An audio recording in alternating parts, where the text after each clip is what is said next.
On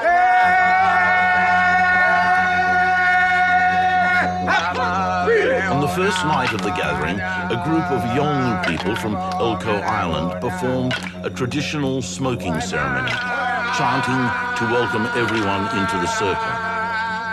They were from the far north and represented Indigenous Australia as a language group who still had full traditional ceremony and ritual as totemic people of the whale. Elder Baramulla led the ceremony.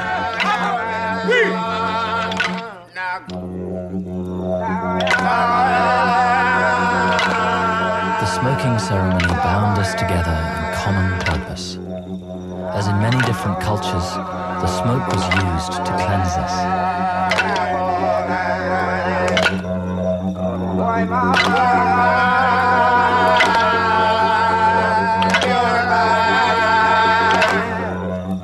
We've been waiting for this gathering for a long time now, and I'd just like to say welcome to all the people who came from parts of the earth, planet Earth.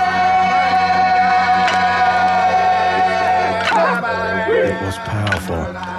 We could feel the spirits of our ancestors come alive.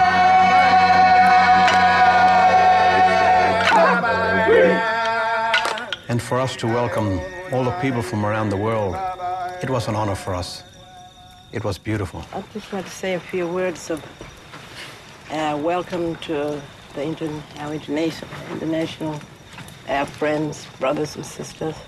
Welcome to our land here with the Elcho Island people. And this is coming from, our welcome goes to you. It's coming from all the whale dreaming people on this side of the world. For Earth, nature, and especially whales and dolphins. A unique opportunity to mix with other people from other cultures whose reality is different to the one. And everybody wants to get back to something peaceful. Futures are joined together collectively and bringing humanity to a point of transformation. That's my heart to speak, not my head. We went through many worlds, many lifetimes to know this. The system we live under at the moment, if it remains in place forever and a day, will destroy the planet.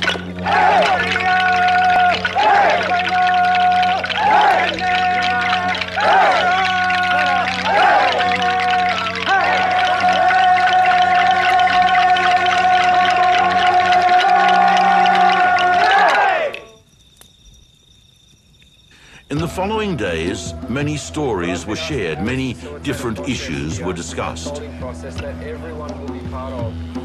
position we find without many of our tribes being landless is due to the Christians who came with their Bibles. They came with the Bible in one hand and took the land with the other. The main focus quickly became the loss of the Murning's own traditional land and their fight to be recognized as a people. Well, it's always been so difficult to communicate with two tribes and because of the conflict. It's so difficult.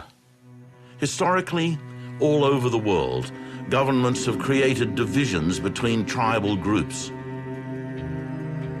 most often to gain access to the natural wealth of the land. Kim experienced it for himself when filming in Arizona. The US government backed genocide of the sovereign Dene Nation. This coal mine back here, it does not respect the rights of my family and the people around it. Where our Aboriginal home ground is being under siege by the US government and the mineral corporations. These man-made conflicts, inspired by greed, are the cause of untold human suffering the world over. At the gathering, the discussion over ownership of Mirning land quickly became one of the core issues. Our fight is a political one. I can go on all night and tell you the politics, Aboriginal politics, I can go on all night and tell you about this. Discussing the politics of land rights began to overshadow the expectations of most of the international guests. They had come to witness the Mirning calling the whales from their traditional place, Mirranagu, the place where Kim had experienced so much magic with the whales and Bunna in his previous visits. This most sacred place to the Mirning is now called the Head of the Bight and is managed by the Anangu, who had been granted the 99-year lease by the government on traditional Mirning country, through no fault of their own, having been displaced by the nuclear test program on their own land.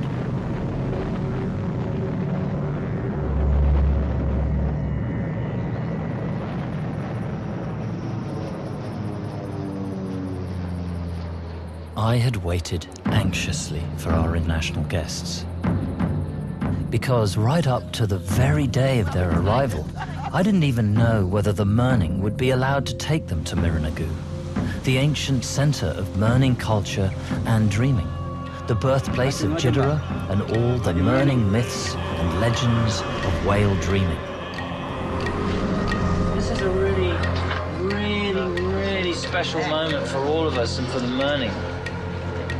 After much negotiation, finally the Mirning were given permission by the current leaseholders to take their guests there. We had to agree to certain conditions, which again are painful for the Mirning to have to agree to, which was that when we went down there it would appear that we weren't either involved in ceremony or worship. So, after an anxious 20-minute drive across the Nullarbor, they arrived at the whale dreaming place, now known as the Head of the Bight. The traditional owners proudly led the way to Mirranagu.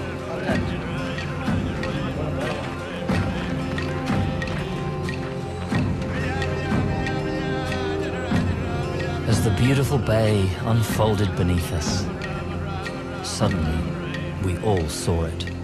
A platform for paying tourists, where Bunna and I had stood together in the years before, drilled into Mirranagu, the most sacred whale dreaming site to the Mirning. I had to hold myself back from, because I was, felt like I was going to cry. It was unknown to us. Us Mirnings knew nothing about it. So why did they go ahead and do that? Tell you what, I think we all started, all felt like crying when we saw that. But all they want is a bit of respect for that sacred place along the Bight that belongs to the Mirning people. And I know the Mirning people were feeling very sad. I had the feeling there were whales out there. So I sent out a karanga. And then suddenly, up came the whales.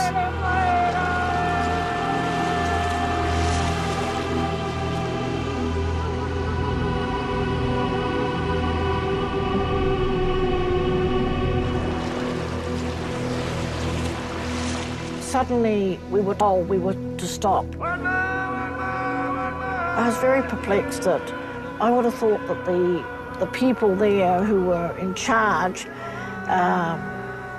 would have been so thrilled to be a part of that. I felt devastated not being allowed to do any ceremony at our sacred place.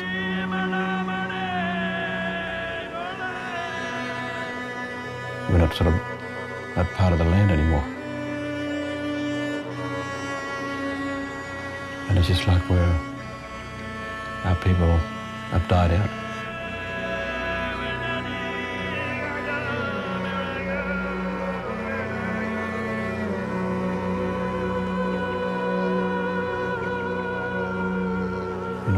We lost our dreaming, and it's just like losing your friendship and your connection with the whale.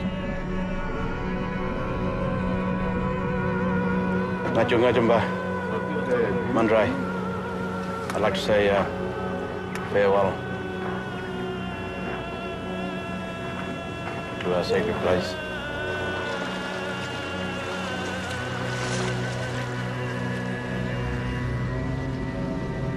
Daddy.